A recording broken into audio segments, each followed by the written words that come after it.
It's the magic of math here, and today we're going to write an equation about saving money to buy a snowboard. Here we go. Here's our question today. We have a teenager who is saving money to buy a snowboard. The snowboard cost $132, including sales tax.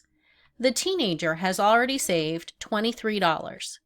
Which of the following equations could be used to find M, the remaining amount of money in dollars the teenager must save to buy the snowboard? And we're given 4 equations to pick from. Here's where you're going to pause the video, do your best work, make your answer selection, and then come back to see mine. Good luck. Welcome back.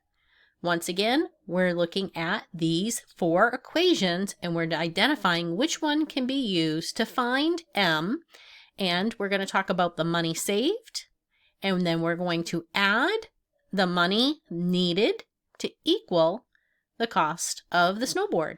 So how much money was saved, how much money needs to be added on to what we've already saved, and that together will purchase our snowboard. So we look up here and we see that the money saved right here, the teenager already has $23. That is the money saved, $23. Now we need to talk about the money that is needed. When we look at that, M is the remaining amount of dollars. So they've already identified that we don't know how much more money is needed, and we're going to refer to that as M. So money needed will be M. And then we need to know how much the snowboard cost. So we come back up here and we see that the snowboard cost $132. So we have $23 saved, add the rest of the money that we need to equal a total of $132. So 23 plus this unknown number equals 132. Now let's go look at our answer choices. So I can see that we can eliminate. This is divide. We're not going to divide. We're not going to multiply. And over here I see M subtract 23. Well, I have 23 plus M. So let's understand that commutative property, that we can reverse the order of addition. So we're going to take this 23 plus M and use the commutative property to reorder it to M plus 23 equals 132.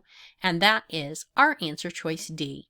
So the money that we need, add on the 23 we've already saved, and then we will be able to buy our snowboard for $132. So there you have it. That is how you write an equation to buy or purchase an item, knowing how much money you have and needing to know how much money you need. And that's the magic of math, where we master math one video at a time. Thanks for joining me today, and I hope you come back soon.